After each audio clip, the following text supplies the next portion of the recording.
This is the Gen Y Leaders Podcast.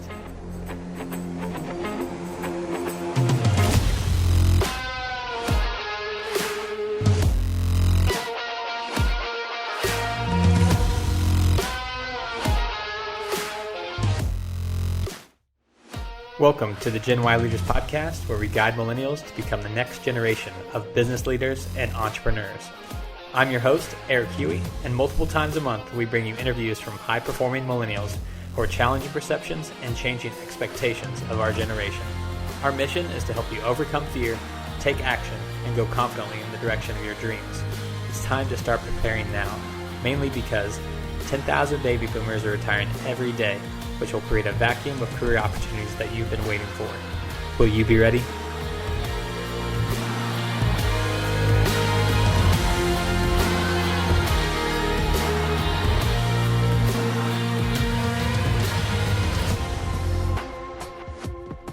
On this episode, we interview Andy and Lucy Rieger, who are the current owner and operators of Rieger Co, a local distillery here in Kansas City. Now, Andy is the great-great-great-grandson of Jacob Rieger, the original founder of Rieger Co. It was the largest mail-order whiskey house in the United States prior to the onset of Federal Prohibition in 1920. Now, fast forward 90 years, and the opening of the Rieger restaurant in the historic Rieger Hotel building would serve as a catalyst for Andy, his wife Lucy, and a group of industry veterans to bring the distillery back to life here in Kansas City. On this episode, we discuss compelling history and revival of the distillery, as well as the positive impact a $0 advertising budget has made on the iconic Rieger Co lifestyle brand. Here's my interview with Andy and Lucy Rieger. I'm Andy Rieger, and I am overall the great-great-great-grandson of Jacob Rieger, who founded Rieger Co back in 1887, and it was run by Jacob and his son until Prohibition shut it down in 1919, and I helped restart it back in 2014, bringing it back from the dead. That's right. Yeah, I can't wait to dive more into that. Yeah. Lucy? And I'm Lucy Rieger. I serve as our brand director.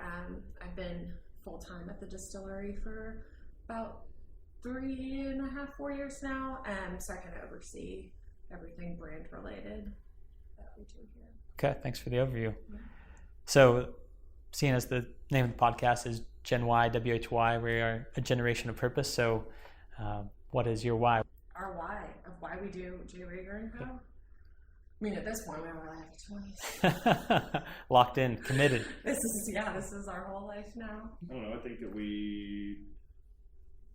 was about opportunity to do something that you thought could be a business that could do well, but I think that a lot of why we still do it now is more of it's something that we feel very passionate about, that it's a brand that people can fall in love with, and it's something that relates really well, and it's authentic, and it's timeless, and it's classic, and it goes really well, not even just for our generation, but all generations in general who care about authentic history.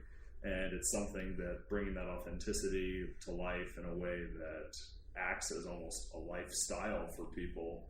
And it's a lot of what we've done with the brand initially and the distribution element of it, and then what we've done with the physical presence at our distillery that we recently just opened more or less the flagship spot for guests to come in, and just sort of doing things in a way that is very normal and what people are used to, yet totally different, and combining ideas and concepts that most people never think of combining those ideas and concepts to just make something that's cool, fun, enjoyable, and something that long term we hope that people can really get behind, so that in 40 years from now everyone's like, man, that was such a cool brand that I got to see go from the ground up. Yeah, for sure. If it means anything, I can already attest to that, because I remember sitting in my first job here in downtown Kansas City and reading the local Business Journal article right when you guys were starting up, years ago. So it's awesome to see that article and to be here now and see all this come to fruition. So congrats on that. And I think your timing is great too, because I feel like right about then the true heart and passion of Kansas City really took off as far as that local community kind of vibe. So we definitely hit some good timing with the Royals and the World Series and all of that KC pride, and so I think that's a big part of what we do now. Is like we're kind of trying to build this brand that Kansas City is claiming as their own, and is really it's a point of pride for the city. And so that's what we wanted this building to be. This new distillery is like, we want people to say, oh, I have people coming from out of town, good, I have to take them there. Like this is a thing we're so proud of, and it's so cool, and it's so unique to KC, and just trying to build a brand that people feel ownership over. And people saying, oh, that's my booze, that's what I drink, that's the thing I gift, and so that's really what we're trying to work towards. Yeah, beautiful. Andy, you touched on a little bit, but if you or Lucy or both of you could kind of give us a brief overview of the brand and how J. Rieger Co. has came to fruition, kind of the starting grounds to how it came back to life. The history goes back to the pre-Prohibition years, and the quick history of it is started in 1887 by Jacob Rieger, who again was my triple great grandfather, and then my double great grandfather Alexander ran it for most of its life until Prohibition.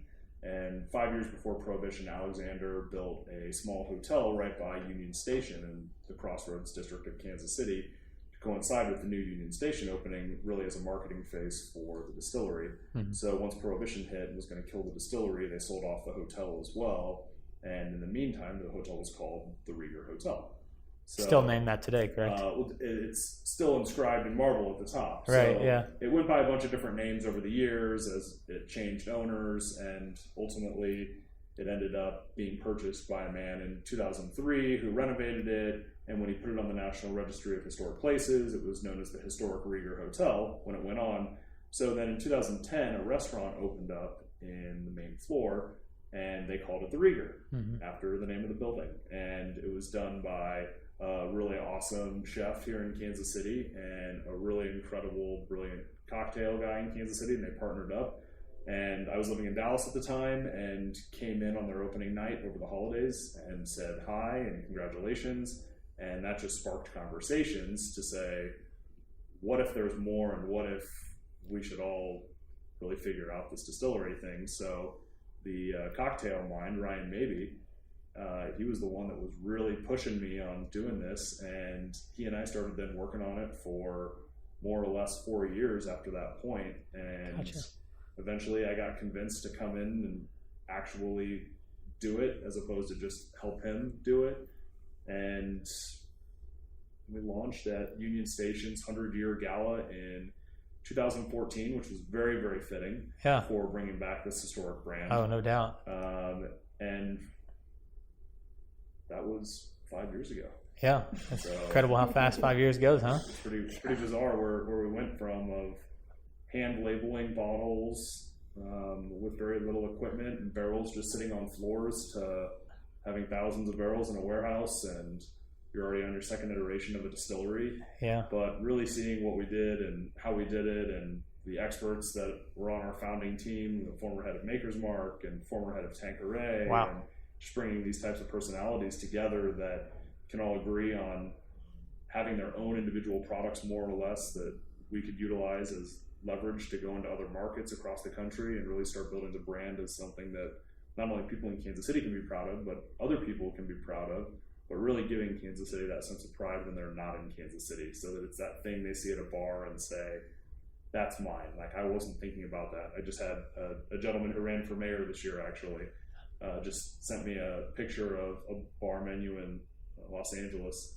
and he said, drinking a Rieger martini right now. All right, there we go. And maybe. I guarantee you he wasn't going to drink a gin martini at that bar. Otherwise, he was probably going to drink a beer or something like that. And instead, it changed his mind because it was a point of hometown pride. Oh, without a doubt. And that's something that is, you just have to earn over time. And we just try to keep our head down and do the right thing for Kansas City. And so far, so good. And we're just going to keep doing that thing. So it's so interesting. Sometimes we hear of entrepreneurs and what their jobs were before. So just briefly touch on for me, what were you guys doing before, and I guess how long did it take you to transition out of those roles to doing this full time? So I went to school for, I was a numbers nerd, so I was a double math and finance geek.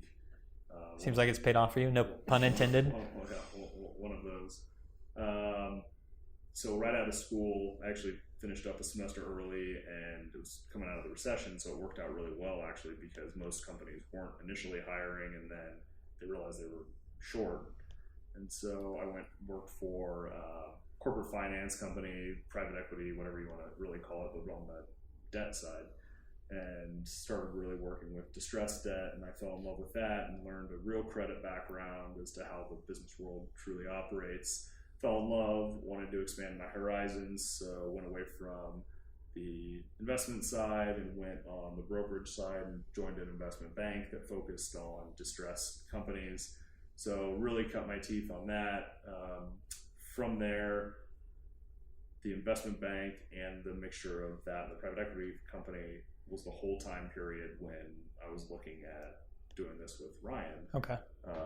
Really, I worked in the real world for 5 years, and the last 4 were working on this also. And so, I mean, there would be days where I would be working on the business plan for this, or figuring out costs or modeling or whatever for what ended up being the initial capital raise and getting bank loans. And it looked like at my desk I was working just on another project at the company, and so kind of got to double dip a little bit. Whatever it takes, right? Yeah, exactly. And so then it was, it was never going to be something I was going to leave, because I was on the right track for what I went to school for, and life was going to be predictable, but it was just, there was a lot of unhappiness because, that industry is very cutthroat, and you get a lot of managers that really don't care, and they just want the biggest bonuses for them, and they're never looking out for your best interests. And so you're working a ton of hours, and you're working on projects that you hate, and you're working for people that you don't enjoy working with. Yeah. It's just a really toxic type environment in general. And I ended up, it was one day I'll never forget, I was living with Lucy, but we weren't married yet, and I'd been working on the distillery for so long, and sort of had put this business plan together as thinking I was never going to be working on it, and instead I was just trying to help Ryan execute it, and I was truly going to have no involvement. But I looked at it from a third party's perspective, because I didn't think I was going to have involvement. And so, put together the incredible team, and Ryan had these connections, but he'd never thought like, oh, let's make these people owners of the business, and right. then they are really invested in it, and they want to grow it, and just built this whole plan and this playbook out. And Lucy just said to me one day in our living room, she goes, I think you're supposed to quit, and we're supposed to move to Kansas City, and this is what you're supposed to do. And it was a little bit of that moment of approval, but also same thing with what I was doing with the business plan. It was someone else who was on the outside looking in saying, how dumb are you to not think that this is what you should be doing? And so it had a little bit of that validation, and that was, I think, in maybe 2013 when she said that. Yeah. And by April of 2014, I quit and moved back to Kansas City. That's an amazing story. Stood around in a warehouse for the first 6 months. In like gym shorts and a t-shirt, and like figuring out if I was gonna have lunch that day, and would stay at home some days when we didn't have equipment deliveries, and would just fix our flower beds at home. And it was just a really bizarre 6 months, going from 80 to 100-hour work weeks to not any at all, except just like equipment's being brought in, and you got to receive it and start setting the floor up. Yeah. And so it just sort of was a true adjustment period. And now I work more than I did for the investment bank, and it's a different stress level altogether. But it's just, you just figure it out, and it just changes your life in general. And, yeah. Our little 2-year-old, this is basically his second home. So I'm sure. We've had a good time. Stands in the windows and watches the trains go by. He loves the trains. That's cute. But it was a, going from the background that I had of the financial world, it's very odd and different. And, when we started up, the 3 main managers or partners, whatever you want to call us, that really had the most responsibility, and were myself, Ryan, and a guy named Nathan. And so Nathan was a lab guy from Boulevard, and so he's now our head of production. He understood the science, taught by the former head of Maker's Mark on whiskey, taught by the former head of Tanqueray on gin. Got it. They loved him. So it's a good resume. First hire, and he's worked out incredible. He's amazing. Yeah. Ryan is this incredible social bar industry guy that has every connection in the world and loves going out and just being a representative and just truly enjoys that element of it. And so you have this like face the sales side of it, and then I come from the business mentality side. And so you really have the three of us that initially, when we started up, those are the three things you need. Yeah. You need to be able to sell, you need to be able to manage, and you need to be able to produce. And as we grew, then came, we've grown, now we need brand. Right. And then, enter Lucy, and she can talk about her background. Yeah. So,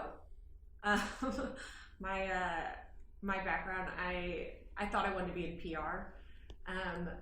Coming out of college, turns out I didn't.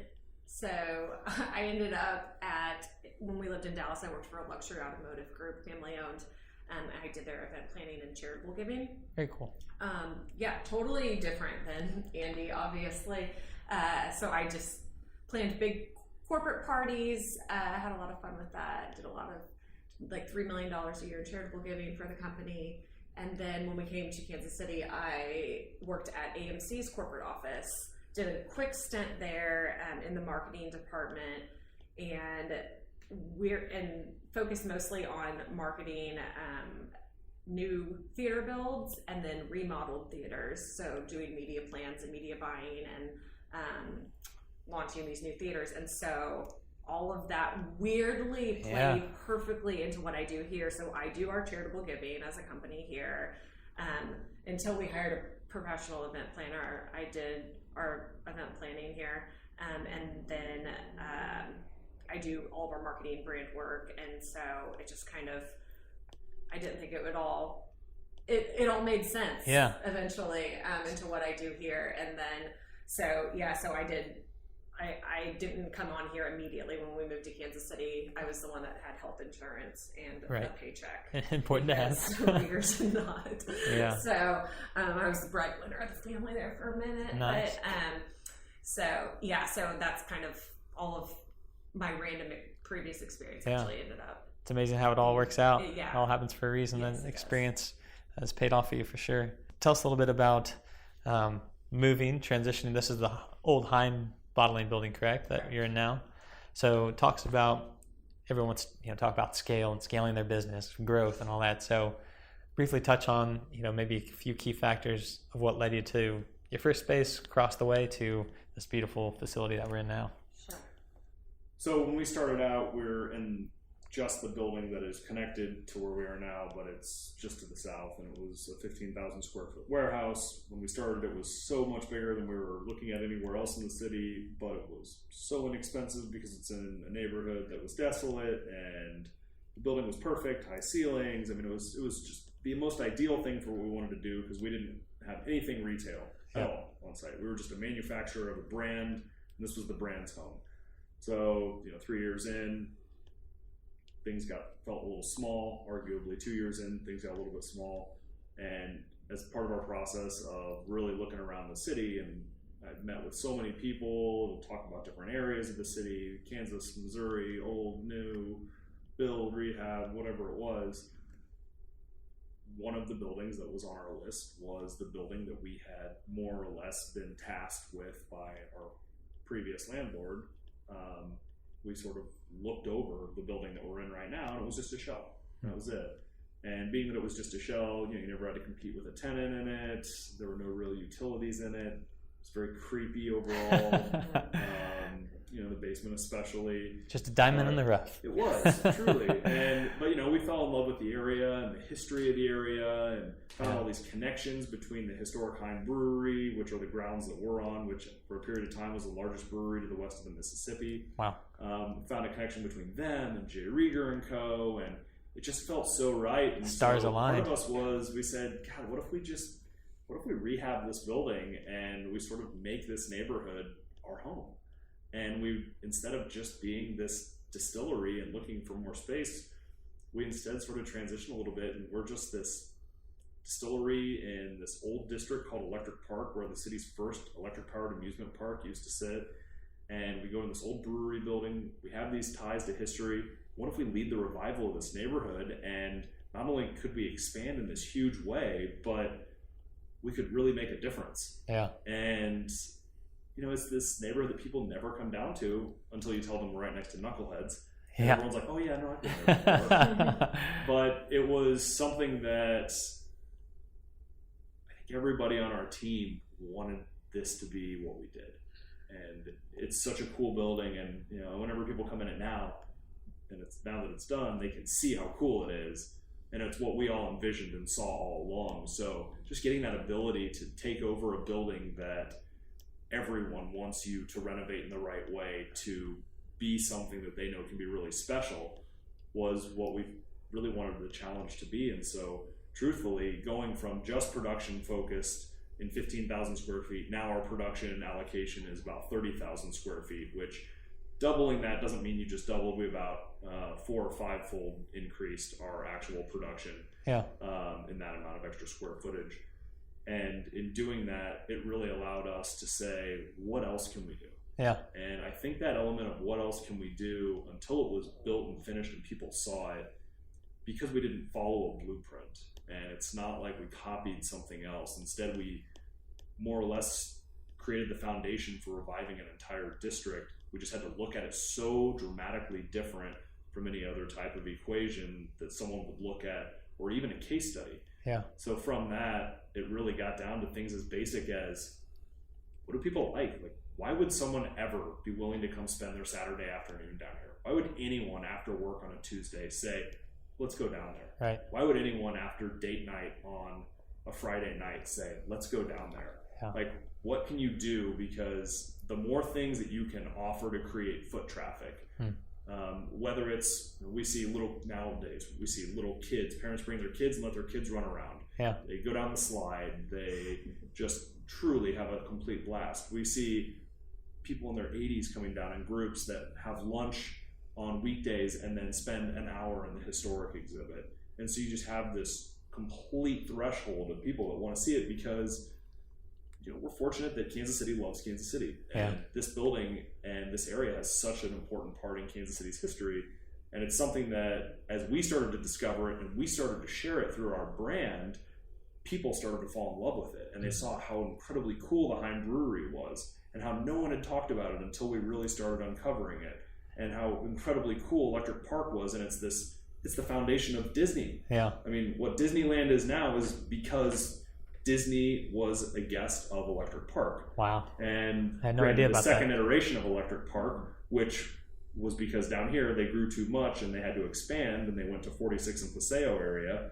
And that's the one he went to, but the founding principles of it were all from here. Fireworks to signal the park's closing. They started right down here. Water fountains in amusement parks. That was something that they implemented down here. And so really carried those forward to the second park. But that idea that Disneyland's founding principles were less than a 9-iron shot from where we are right now. Yeah. Those are things people love to hear and they love to see. And we knew we had to tell the story in the right way. And if we could incorporate things like that into the redesign of a historic building and manufacturing and distilled spirits and a historical exhibit and multiple bar spaces and event venues and boardrooms that companies can reserve and slides for adults. We've got a really cool dining room that we sunk in the middle of our barrel warehouse, and just doing things that are so off the wall that it makes people say, I gotta go check it out. We knew that if we could just make people come to that conclusion, that we would be able to handle the rest. Yeah. And that's something that we really focused on, were carrots to get people down here. And we felt that's what it takes to revive an entire neighborhood. So while it started out as, how do we continue to grow our brand, it's transitioned away from just that to, how do we take care of our city? Yeah. I don't think they're exclusive of each other. I think the good brands do exactly that, and I think that's how you guys have capitalized on so much, is because you grow your brand, especially locally, by engaging your city, and you guys have done just that. Yeah, it almost feels like a responsibility at some point of if we're gonna do this, we gotta do it right. We gotta do something that's bigger than us, and so that's where Andy gets into the neighborhood thing, and it's, let's overinvest in this neighborhood that it's been neglected for literally 100 years since the Heims moved out. And so it's just kind of what could we do to leverage our brand, that we've already built this brand that people are it has a following and people are attracted to, and how can we leverage that to do more than just enrich ourselves? Right. It's how do we do something to enrich the whole city? And so we hope it kind of, slowly starts to spark some redevelopment down here and investment. And Yeah, I'm sure it will. yeah, Purpose over profit, right? yeah, Yeah, kudos to you guys. That's a good way to put it. Yeah. And it's true. I mean, we're in our 30s, so we have time. a lot of people have looked at some of the redevelopment that we've done down here, even real estate people, and they're like, wow, you guys did a really good job. And we feel like that's because we actually know that we're going to be looking over this building for a long time. Right. Throughout this process, a gentleman with the city told me, he goes, you need to not look at yourselves as building owners, you need to look at yourselves as stewards. He goes, this building, depending upon what you do, you can be the steward that makes this building last for another 100 years so that someone else can take just as good of care of it in 100 years as you're going to do right now. And it really What a stuck cool with position us. to be in, yeah. It really was. And so it just gives you this feeling of responsibility. And so from that, you make decisions that no one ever sees. Yeah. How do you waterproof it? How do you do extra sump pumps around? How do you do foundation repair? How do you do all these things that in historic buildings, the developer is just developing it and flipping it, they don't care about. Right. They're just, hey, how do I keep my profit as high as possible? And so for us, sure, we're probably spending way more than the building is worth, but we know that we're going to be here for a really long time, and we're going to see this whole neighborhood revitalization through. Yeah. There's only one way to do that, and that's with purpose over profit, I guess you say. Yeah. Profit hopefully follows. It definitely will, without a doubt. And then I guess on top of your growth, you have the Hey Hey Club opening up, and that's tomorrow. Mm-hmm. So I guess that's September 19th, Yes. 2019 for whoever's listening. 919. Oh, right. Yeah. Okay. Very cool. So tell us a little bit about that. Lucy, you mentioned you were kind of giving me the brief overview before we started recording. Tell listeners maybe, give them the same brief overview of how that's different from, other parts of the distillery. Sure. So right now we have 2 on-site bar experiences at the distillery. The one that we opened day 1 was the Monogram Lounge, which is on the 2nd floor of the distillery. It overlooks our production floor. So there's glass on 3 sides of our production floor. So you can always look in and see what the guys are doing down there. So it's a really cool vantage point. And the Monogram Lounge is really our in-house bar. So it's all J. Rieger Co. spirits, great cocktail list, food from our chef Marita. She's amazing. And it's really just a big casual space. Come on a date or come with 20 people. We can accommodate you. We have all sorts of different cool, comfortable seating. And it's just kind of a great place to hang out. And so that's our in-house bar, open 7 days a week. And then we have this, what used to be a really creepy basement in the building, and we were just another diamond in the rough. Yeah, since day 1 we were it'd be so cool to have this underground little cocktail lounge down here. And so we always pictured this cool cocktail lounge being down here, and everybody else that came down there, they were like, am I gonna get murdered in this basement? It was so creepy. There are no lights, no utilities of any sort. And so we built this little 51-seat bar down there. We're calling it the Hey Hey Club, which was a jazz club in Kansas City back in the 30s. Was a famous little jazz club here. And so in 1996 there was a movie shot called Kansas City, and it focused on the 30s and jazz clubs and stuff, and there was a replica sign made for that movie of the Hey Hey Club. And so again, there's a lot of weird fate stories in our story, but Ryan, maybe Andy's business partner, was at an antique store in the West Bottoms 8 years ago, found this sign and said, I'm going to buy this sign. I don't know what I'm going to do with it. It is 16 feet long. Oh my gosh. And he just was like, I don't know what I'm going to do with it, but I'm going to buy it. But that is so on brand for Ryan. And so Ryan buys the sign with no purpose for it. Oh my gosh. 8 years later, it's at the entrance to our bar, and we're calling the bar the Hey Hey Club. So it's a little 51-seat, intimate, dark, moody, loungy cocktail bar. But so down there we don't just serve J. Rieger Co. spirits. We serve a wide variety of things from friends and people in the industry. It's other spirits that we respect and believe in. So it's a kind of a cool place for our bar team to showcase their talent and to support other brands that we all love and we drink. There's a lot of Del Maguey going down in the Hey Hey Club. And so it's just kind of, it's a totally different vibe, totally different aesthetic, but awesome and comfortable. And so yeah, we're going to open that tomorrow. Very nice. Congrats. Thanks. I'm excited to check it out. Yeah. But that goes, you know, that's part of the bigger picture of neighborhood revival. Mm-hmm. And one of the biggest things that we saw was you have to have enough things with foot traffic so that other people throughout the city say, I should put my business down there. Yeah. And if you don't have enough of those things, then you end up with a stagnant community. So we almost felt like we had to put more things, so that I looked at downside excuses people would use to not come down here. And we tried to mitigate as many of those along the way. And one of them was that people look at it and say, oh, you've got like your main bar, the Monogram Lounge. That's it. And so when I get sick and tired of, you know, after 2 hours, if I like to bar hop, this isn't the neighborhood for me. I'm not going to come down here because there's nothing else to do. And then I'm going to have to take an Uber somewhere else. Yeah. And So now you can bar hop in J. Rieger. Yeah, you got two different experiences. Yeah. So Yeah. that's kind of, that was the thought, really. and hopefully over the long term, then You can bar people hop to love other it. places in the neighborhood, but Yeah. for now we got 2 spots and one roof. Well, that's awesome. I'm excited for you guys. Thanks. And now I'd like to transition into kind of the topic or key takeaways for listeners. I'd like to present them with some value for listening. So now that we've kind of given the overview of how you guys built this brand and are doing so successful, I'd love to dive into the tactics a little more. So tell us a little bit about the strategy behind the $0 ad budget. Yeah, so the $0 ad budget was born not out of strategy, but out of the fact that we had $0 to spend on advertising. So one of the things that I think is unique to our brand is that Andy was all of 28 when we launched. And so, you know, we're not a bunch of like rich old guys sitting around being like, oh, it'd be cool to own a distillery and like just dumping money into like a hobby project, right? Like this was literally like, if this doesn't work out, we don't have money to live off of. So like this was really like we went all in when we went in. So so we didn't have an advertising budget, but it's also it works into like the brand that we were trying to build.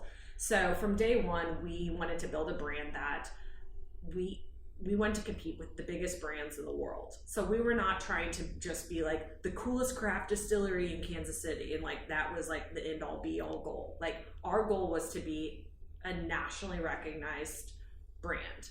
Yeah. And so when you're doing that, like kind of have to approach it a little differently. So when it comes to like traditional advertising, when we're in our heads, they didn't know about us. They may still not know about us, but in our heads, we're competing with these big national brands. So we're not going to compete with their advertising budget. At the end of the day, we are not going to outspend Tito's. We're not going to outspend Jim Beam. But that's who we in our heads were competing with. And so we thought, if we can't outspend them in a traditional advertising sense, what can we do? And we can hustle. And so we set out to do a real grassroots strategy of we're going to build this brand by getting it in people's hands, getting people to taste it, telling this cool, authentic history that, these brands don't have this, cool, authentic story that we have, sharing that with people in a very organic way and letting the brand grow that way. And that's really all we did. And that's largely still all we do. We focused for the first 4 years, all we did was manufacture booze. We had no guest experience. So everybody's impression of our brand was what was in our bottle. And so that's where we spent all of our time and energy and focus, which you would think all spirits brands would do, right? You would think that they would put all their focus into making a really good product, but there's a lot of spirits brands that are marketing driven. Right. Like the product tastes like crap, but they have so much money to tell you otherwise that they get sales. Mm-hmm. That goes to any industry, but so we have a lot of that in our industry. There's a lot of marketing BS in spirits. Yeah, that makes sense that you say that now that I think about it. Yeah, and so if us going day one sticking a billboard on 35 saying like go buy J. Rieger Co, like what I like to think of things as like, I'm just an average consumer. I'm driving down 35. I see a billboard for a spirit I have never heard of, never tried. I don't know what it costs and I don't know where to buy it. what is the probability I'm going to go to the liquor store or go to a bunch of liquor stores and seek this thing out and buy it based on what? A billboard? And so that's really, we still work our tails off just doing so many tastings, because when we get people to try the product and just tell them about the history of our company, people fall in love with it. It's an easy sale from there. It's a lot longer term strategy, but we have time. You know? We're only early 30s, so long-term investment. I sort of have always said that we're a very brand-driven organization, not a sales-driven organization. And what that ultimately amounts to is we don't want to tell someone with a gun to their head, like, you need to buy this right now. It's like, hey, fall in love with this on your own terms. We hope you do. And if you don't, okay.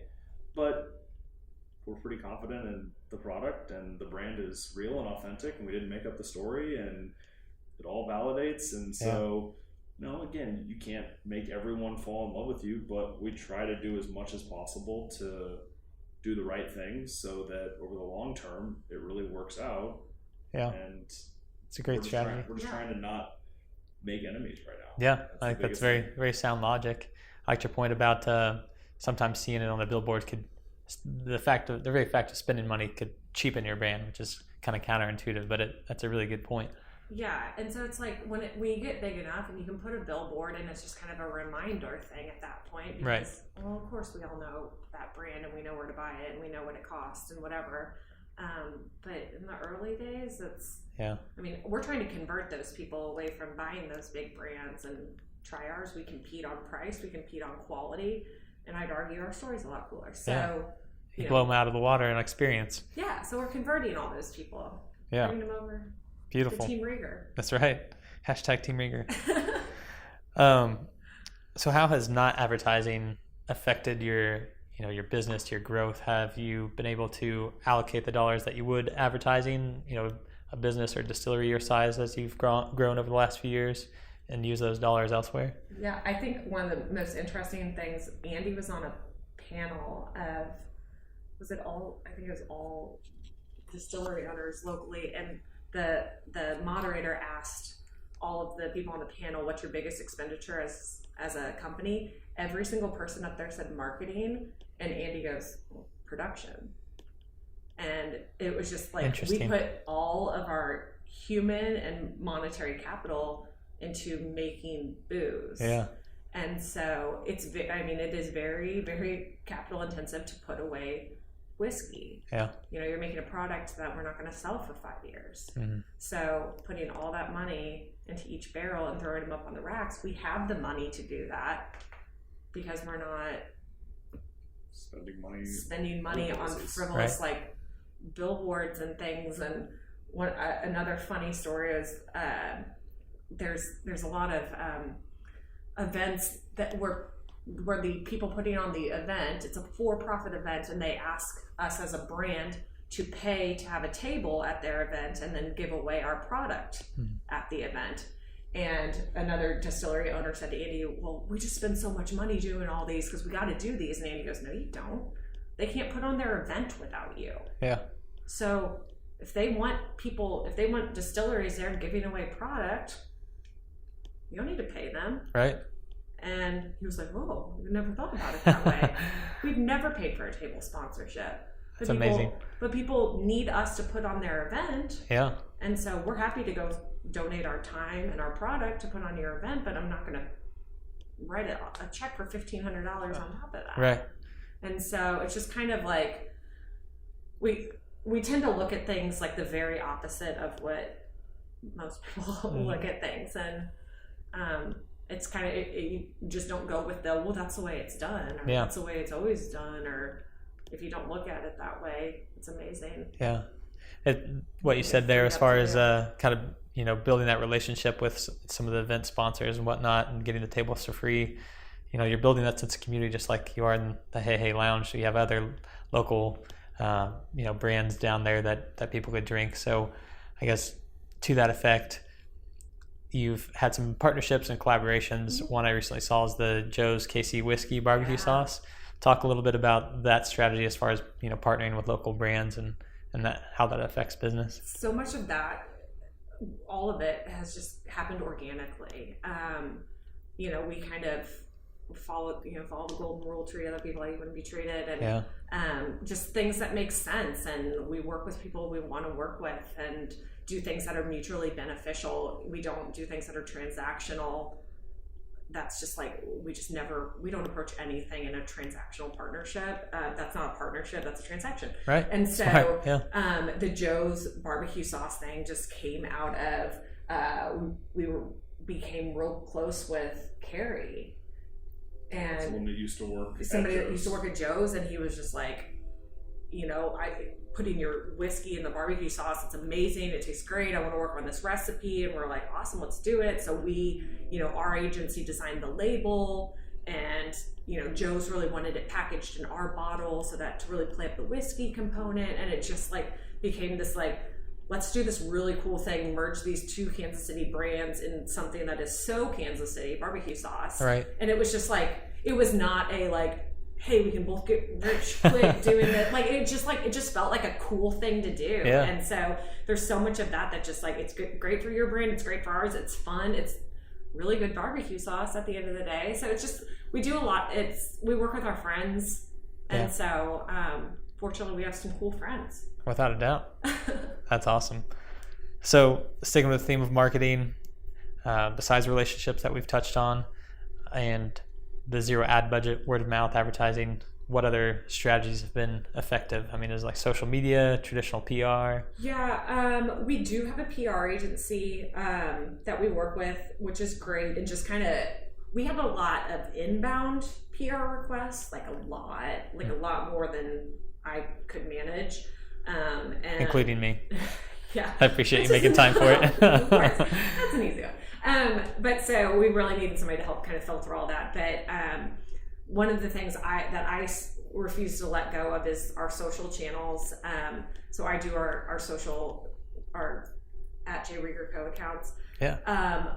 One of the things, again, I guess you could call it a strategy, whatever, it just kind of felt right to us, is that we don't sell on social media. So if you follow us, our channels are just very informative. Like, hey, this is the thing we're doing.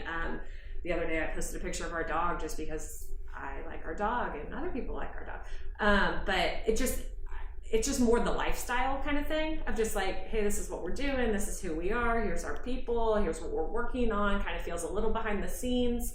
But if you follow us, you will notice we never tell you to buy anything.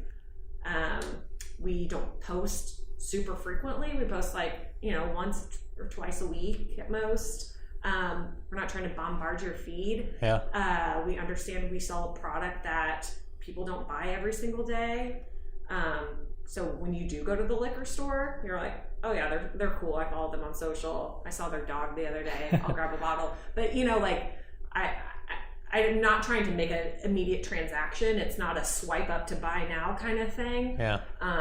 And so that's kind of the approach we're taking. It's just true to who we are. We're just trying to tell stories, share some history, remind you we make booze, and, hopefully you think we're cool. Yeah. And so that's kind of, I guess you can call it a strategy. I would say there is no like content calendar. Right. That's awesome. Yeah. It's very unique. It's very, very, very organic.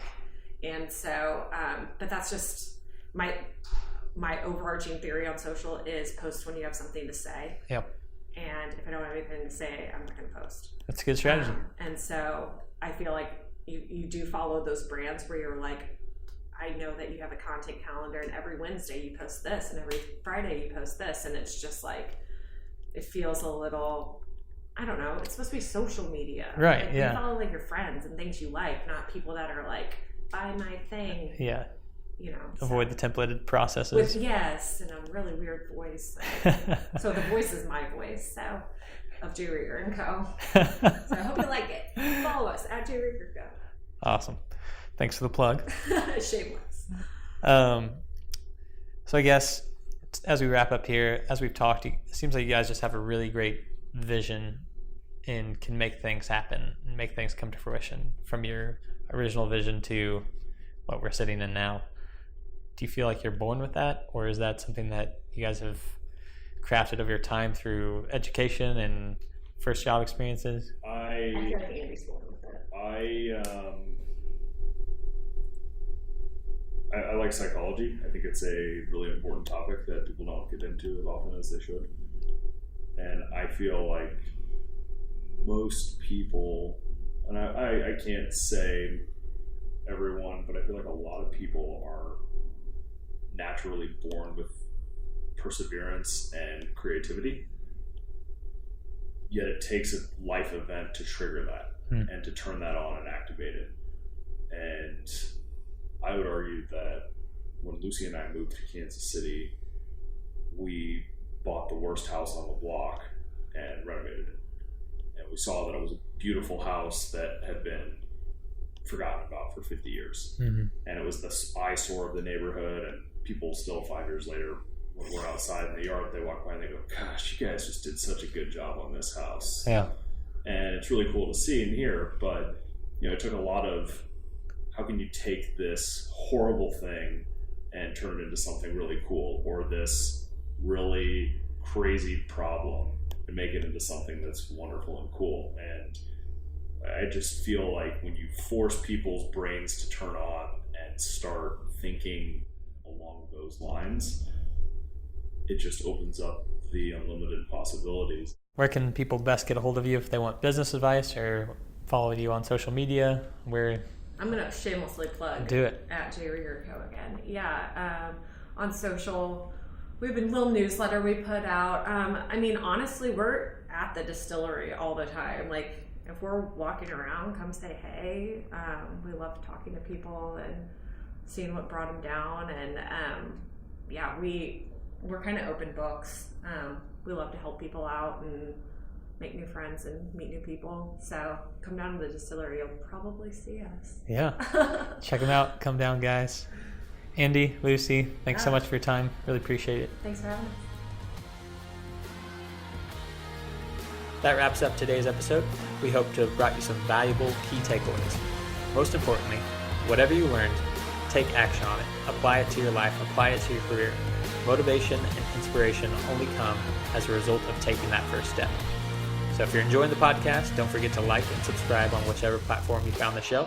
You can also follow us on all the major social media platforms or contact us directly at genwhyleaders@gmail.com. That's GENWHY leaders@gmail.com. Until next time, I'm Eric Huey, and thanks for listening to the Gen Y Leaders Podcast.